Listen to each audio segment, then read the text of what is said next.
Suzanne Woolf. That would be It's a me. pleasure to have you here. We are attempting to gather the history of ICANN. I'm going to ask you two questions and then we will Okay. be up and running. The first question is the easy one. Okay.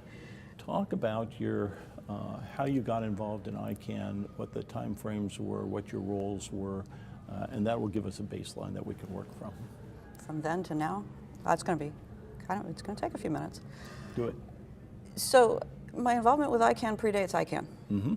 And that always provides a unique moment when I have to introduce myself and talk about ICANN. I became involved with ICANN because I was working at the time for John Postel, University of Southern California, ISI, wonderful place. Still miss the environment there.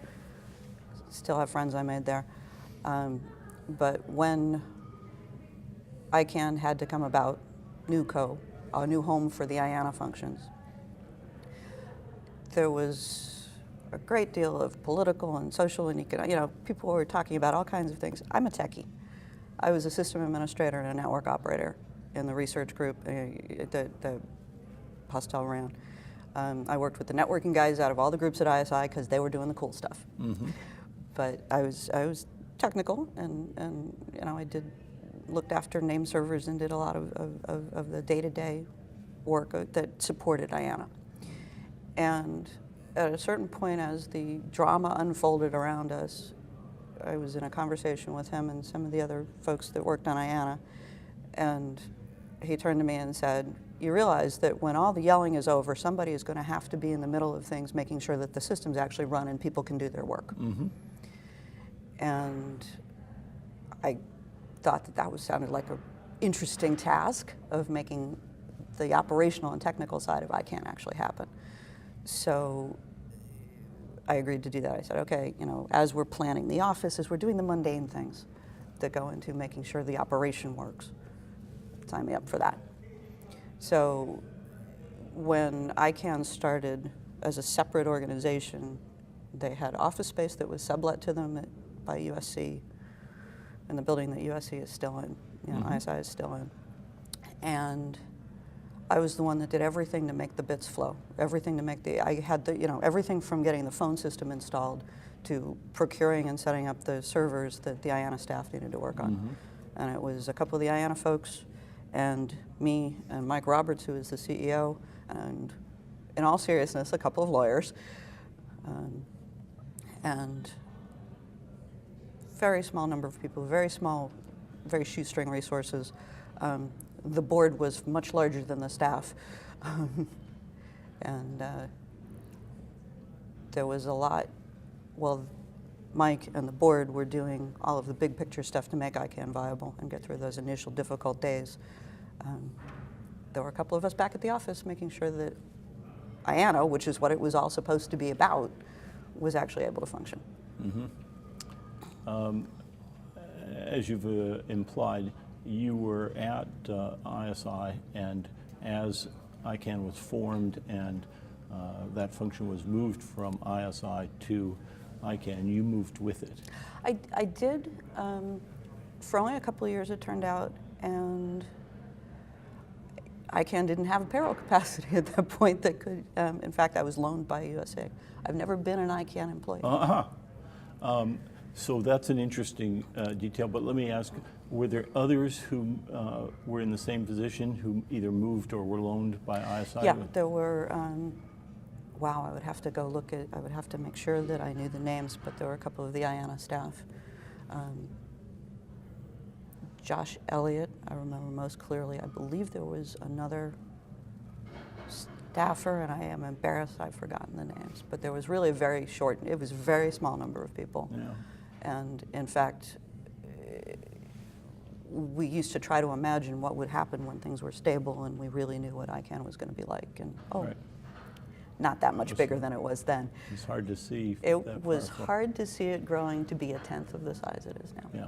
And it'd be interesting to know what happened to those people, just as a curiosity.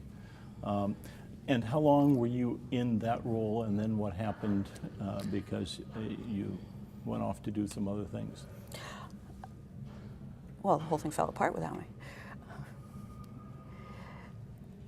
I was there until early 2001, because I went through the Y2K, which of course was filled with great drama, partly because ICANN was ICANN, and partly because, with all of the IANA functions and so on, but also partly because there were a great many of fears that turned out to be somewhat overblown, but obviously needed attention, attached to the root name servers.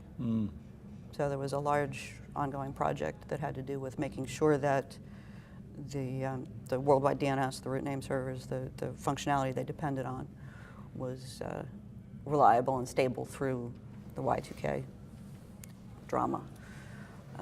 Early 2001, though, I figured I've been doing this for a while, and I went to a Bay Area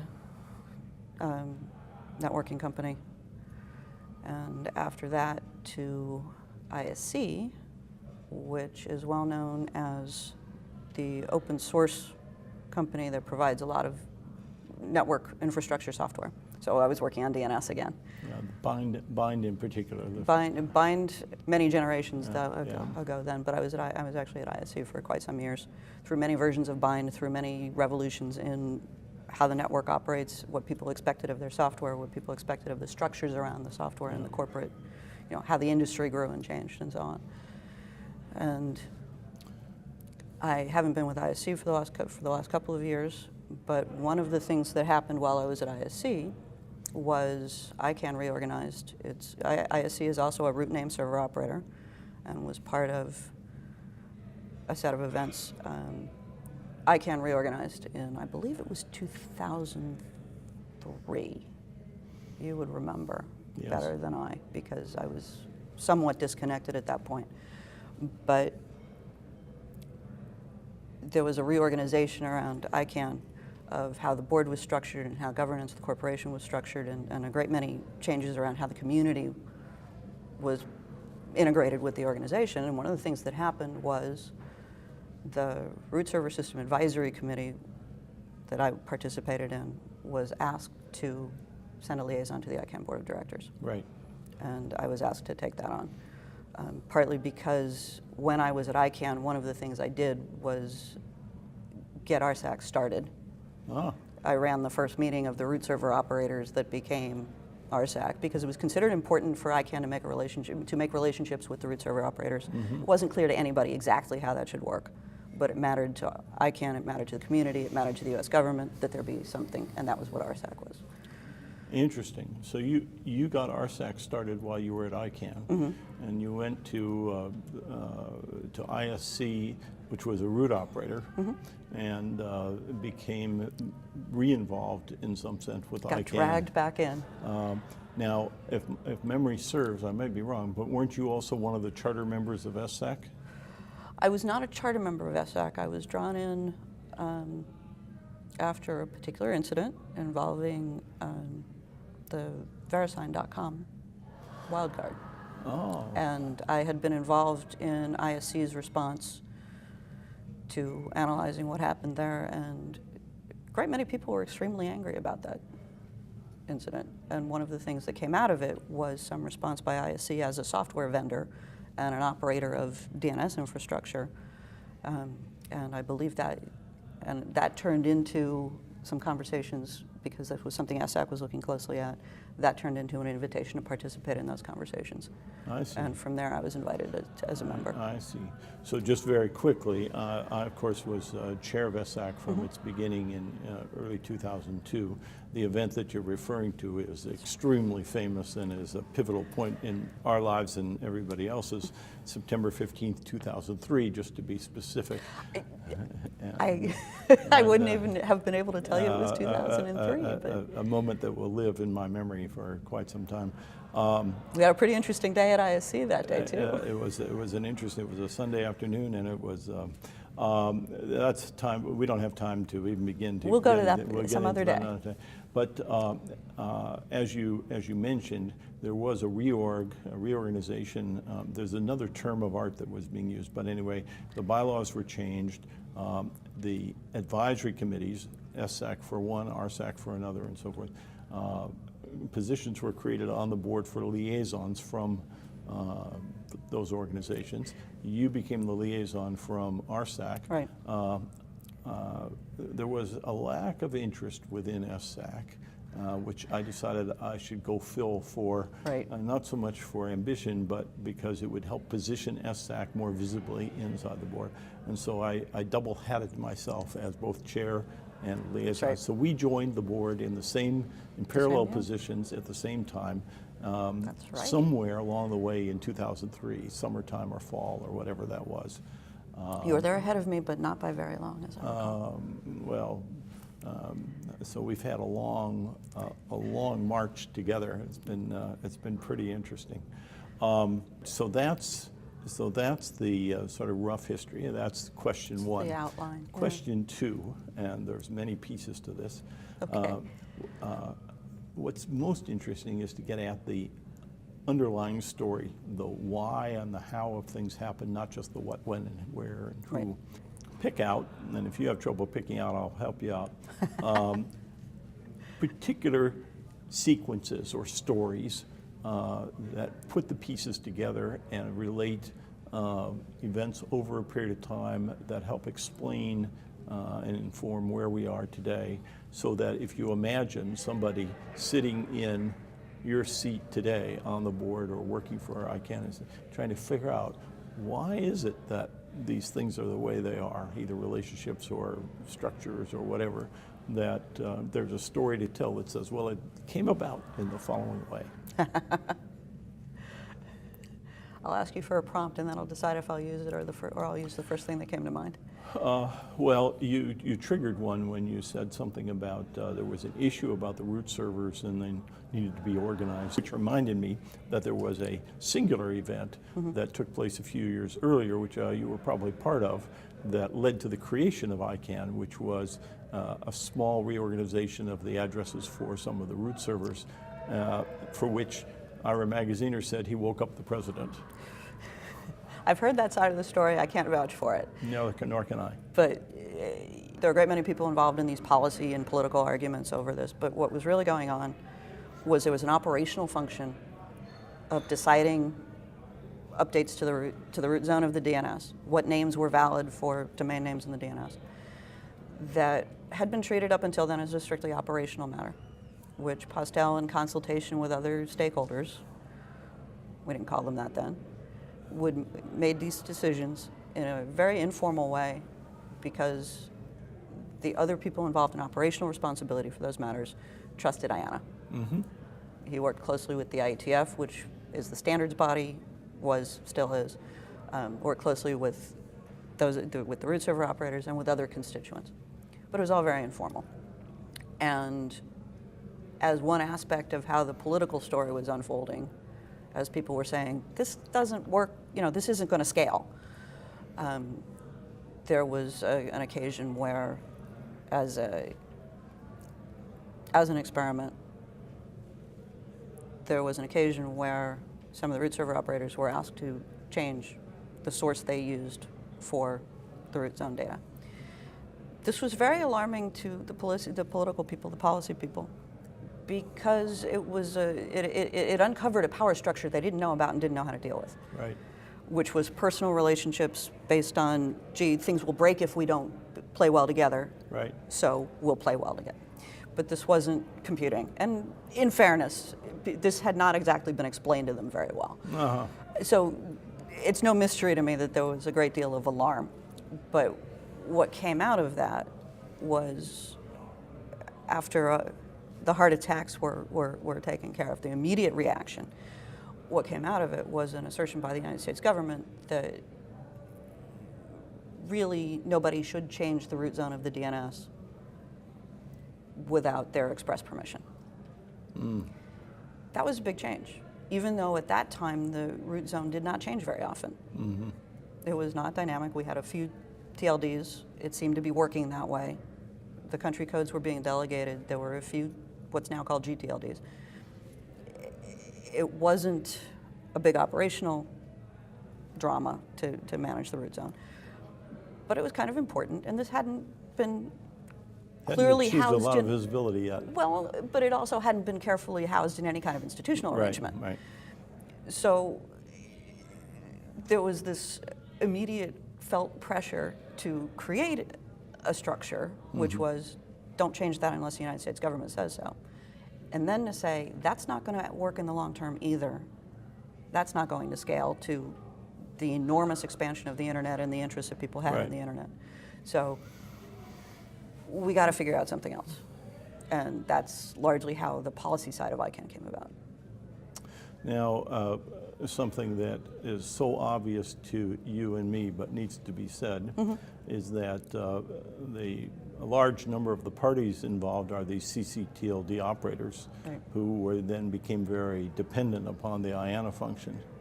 But the other obvious comment is each one of them was started by Postel awarding them They were, the letter, the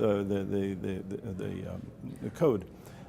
So there was a direct personal relationship that was very positive in the sense that these were his progeny in a sense. There were, and those personal relationships, both with the root server operators and with the TLD delegate operators, and it was actually extremely unfortunate. It was a formative event also when he passed. Because he didn't get the chance, even though that was the plan, he didn't get the chance to do the personal work of turning his personal relationships into institutional ones. And there was a great deal of trouble and discomfort and distrust that followed from the fact that he wasn't able to be part of that process. Because there was a certain amount of, ICANN, what's that? And you guys, who are you and why should I listen to you? Well, so let me ask a kind of provocative question here. So it's extremely unfortunate, no question, that John passed away sort of on the eve of the formal start of ICANN. So that's an event heard around the world, and everybody knows that that's not good. But I could imagine some alternate sequences. It could have happened that others could have stepped in and made the rounds to assure everybody that John-like people would be in charge and that the relationships would continue and attend to the relationships and the trust.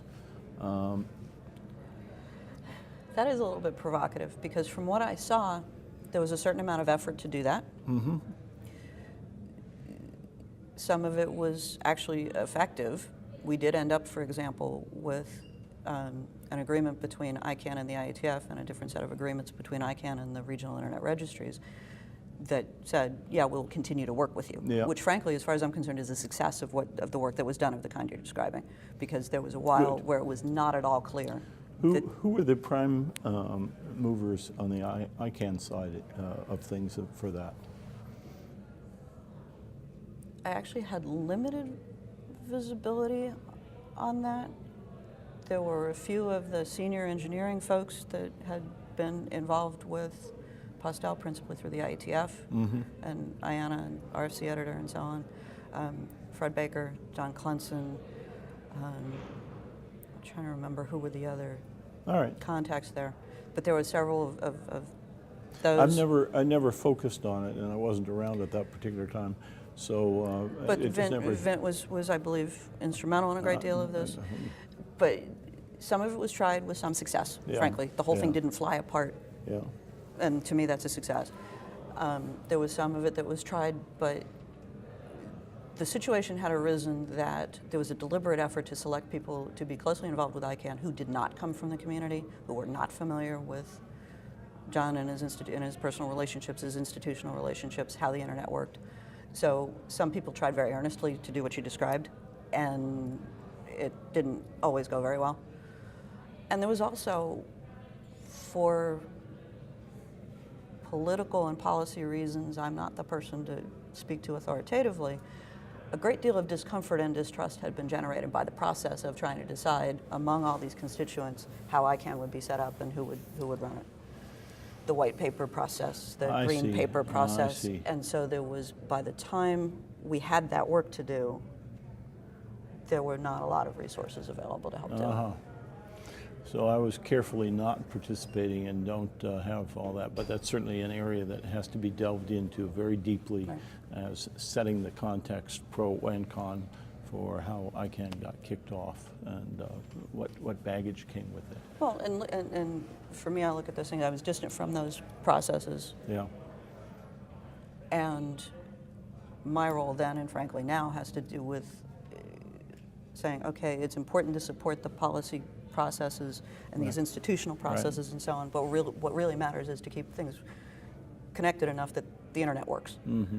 And it certainly would have been easy to become very confused about the relationship between some of the policy and institutional activities Yeah. at that time and anything to do with keeping the internet functioning. And what about the CCTLD operators?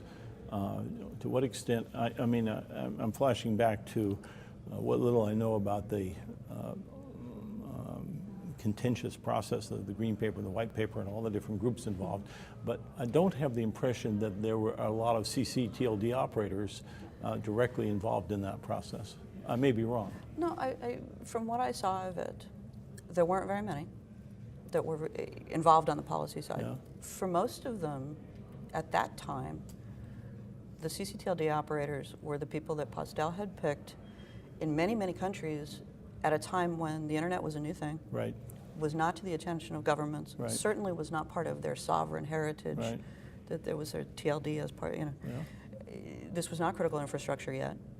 So what you had was many of the TLD operators were either technologists who happened to have access to network resources, Right. because that was what was important in Postel's criteria, or were just emerging past that.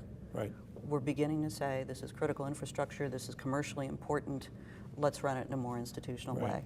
But it was very early in that process for most of the CCTLDs.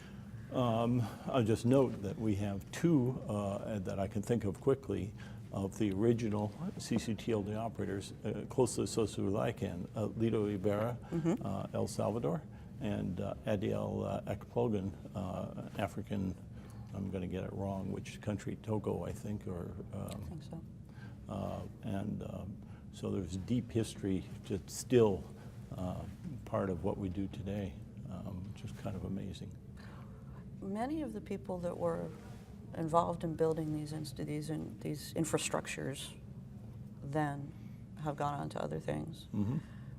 Many have become uncomfortable with how things have evolved, Mm-hmm. but many have stayed involved Mm-hmm. and stayed committed to making the internet work better. Mm-hmm.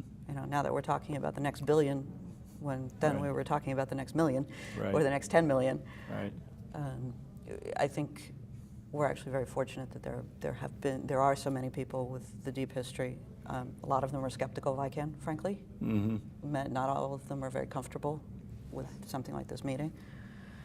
But we actually have a lot of them still to draw on, and I think that's tremendous.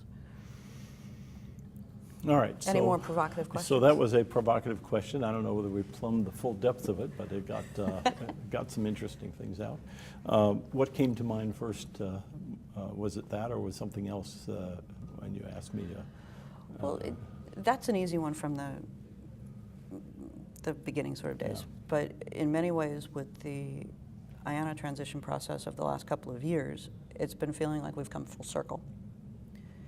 And there were a great many, I would say, community tensions around some of the history, some of the early history, frankly, that has resurfaced in the context of having to work out Yeah. a shared proposal Uh-huh. for the IANA stewardship transition. Mm-hmm. And for the most part, this is exactly how it was always supposed to be. Maybe it's taken longer than people initially thought it would. But the idea would be that the community would figure out its challenges and figure out a way to work together and would be able to move beyond the U.S. government contract and the U.S. government stewardship oversight. Mm-hmm. And in order to do that, I think people had to face some of the things that have been lingering, if you will, since that early history. And that's been fascinating to watch. So let's not leave that hanging. Say specifically, what are some of those things that were lingering?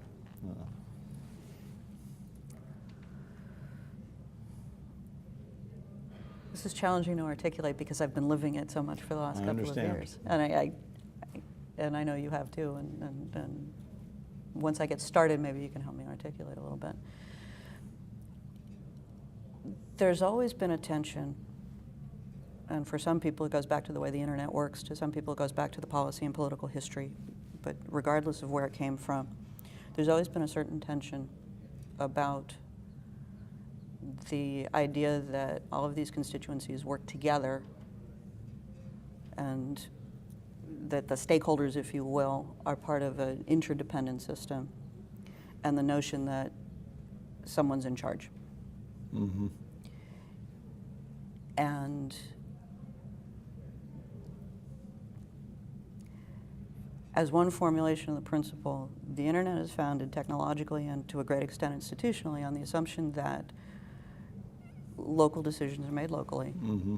that what the internet is for is interoperation Yep. and coordination. It's not an end in itself, and Right. it's not a structure for control by itself. Mm-hmm. And that creates some real challenges around who's in charge of what and who makes decisions and how do decisions get made, particularly in situations where decisions must be made. Mm-hmm.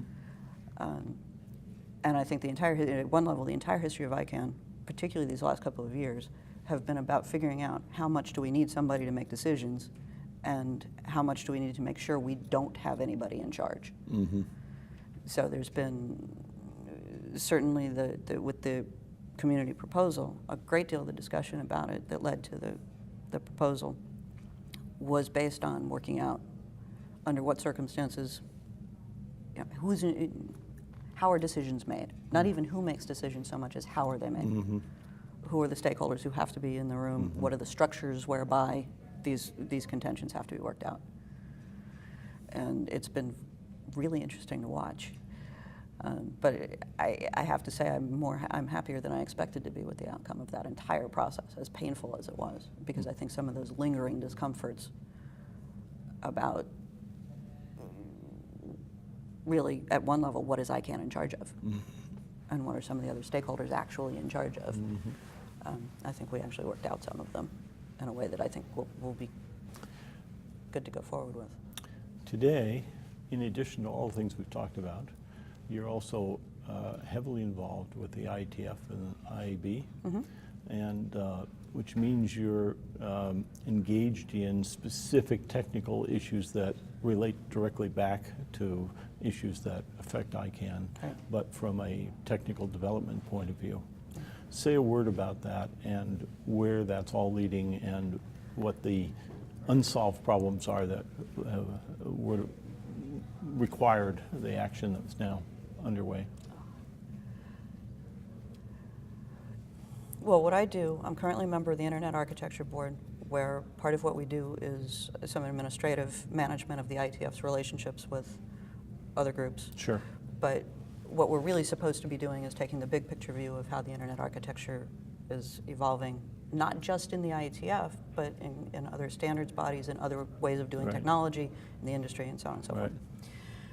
I also co-chair the DNS operations working group of the IETF, which is where DNS operators and people involved with operating DNS infrastructure bring changes they think need to be made. And most of what DNS operations does is actually best practices and documenting Yep. some of the things people are doing with the technology.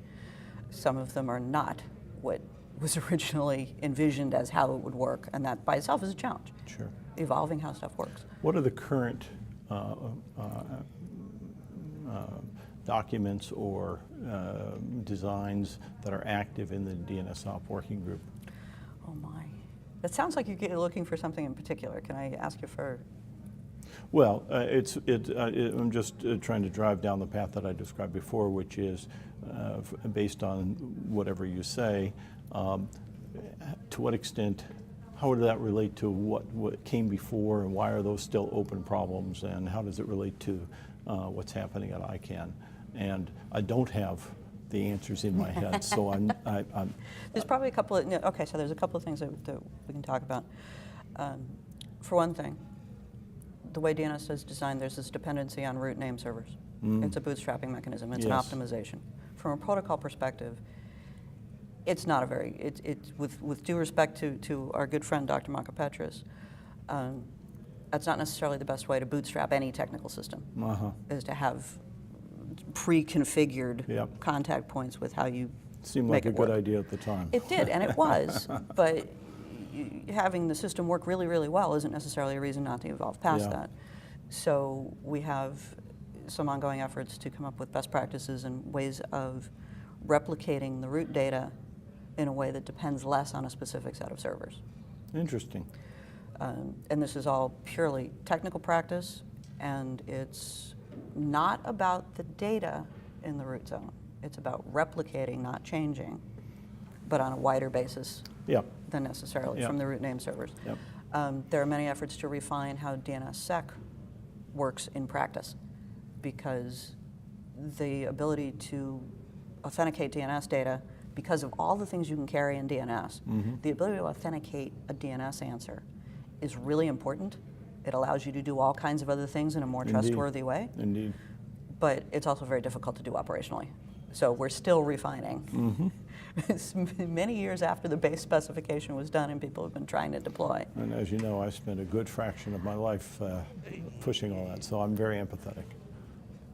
And part of what has to be done there is operators have to do, and this is a very internet thing, this is Yeah. right, but because there's all the interlocking pieces. Yep. ICANN has to help people come up with good ways of doing it, has to sort of nudge people sometimes in some of the relationships ICANN has, but also the standards and technology people have to do what they can for operators to do the right thing day to day.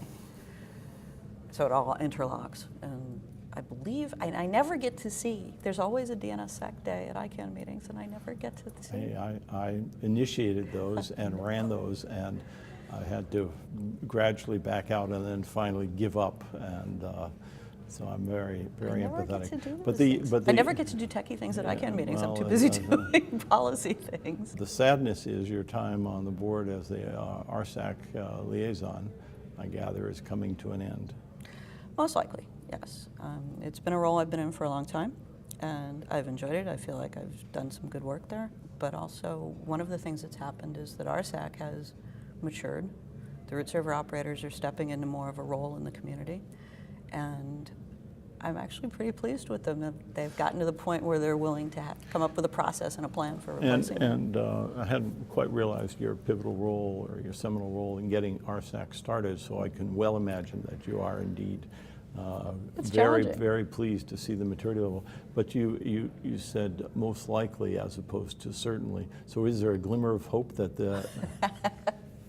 I don't expect to be on the board past the AGM. The most likely is because one of the work of part of the work of RSSAC at this meeting is to take the next steps towards Yeah. finalizing their process and determining how to run it. But the good news is that then you can go to technical meetings and do technical... I look forward to that. Yeah. But I wanted to swing back to the IETF Sure. working group and just flag the point that one thing you focused on was the priming process or the bootstrap process, as you Right. said, for root servers. And I had not focused on that, but I understand that I know a lot about the details of how it currently works and what those issues are. And so there's a long, long history that's been very stable for a long time, and now you say it's being re-examined as to how to do that. And what are the main drivers that are causing people to feel the need to push on that? There's a couple of pieces. There's always the drive to make the network work better, and in the tension for DNS and for the root is that it's a global resource. Yes. It has to be globally available. Yes. And anything global makes network people want to optimize it down to something local. Yeah. So there's the Anycast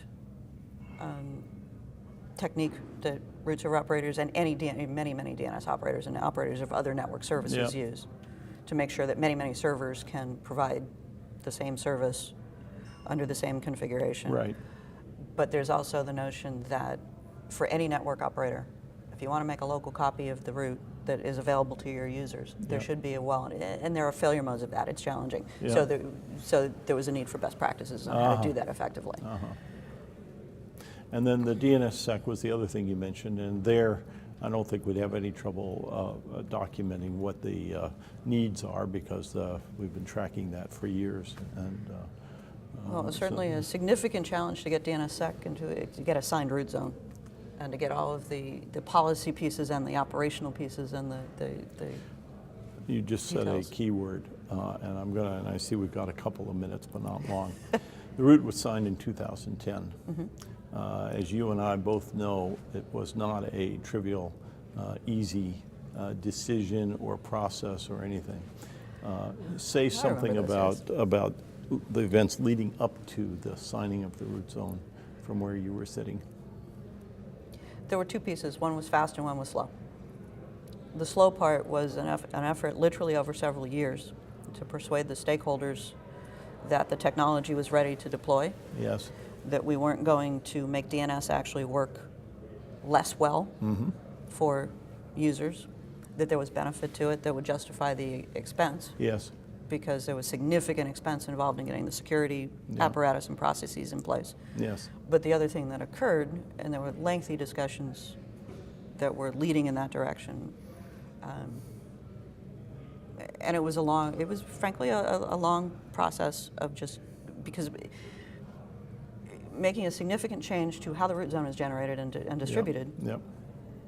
people were worried about that, frankly, justifiably. Network people like to sleep through the night, not be paged at 2 in the morning because something broke. But also, there was a discovery, as people were sort of taking pretty much unbounded time to decide whether this was a good idea. There was a specific issue that arose where there was basically a bug in the way DNS was deployed pretty much worldwide, where it was possible, it became trivially possible, easily possible for a teenager in the basement that knew basic, a little bit of programming, to create a situation where they could lie about DNS data, that they could redirect legitimate traffic by lying about DNS data. And this became the push that convinced people that we needed to use DNSSEC. And to fill in the blanks there, DNSSEC was invented to provide strong assurance that the data that you received is the data that was intended to be received using cryptographic signatures. From the time that work started a decade earlier or more, in the early 90s, other mitigating measures were put into place that reduced the chance and made it harder to spoof the data. And the event that you're talking about was Kaminsky discovering that those mitigations weren't actually effective and could be bypassed trivially. Much easier. The thing that Dan discovered was that it was much easier. Yes. Because he's a very smart mathematical guy, that it was much easier to intercept. Right. Intercept the query and send a lie back. Yeah. And what DNSSEC did is basically assured that you would at least be able to tell if you were being lied to. And all of a sudden that caused a big shift in the understanding of, yes, this is an important problem, we better get this fixed. What it changed was the perception of the cost of getting it wrong. Yeah, cost of getting it wrong. Yeah. Right. And the cost of doing nothing. Right. Which so many of these things come down to that, though. What's really the cost of doing nothing? I see that we have come to a moment when we need to pause. I think we do. And but this is, I think we got a lot of good stuff on the table so far. Awesome. More to come. Thank you, Suzanne. Thank you. Yeah.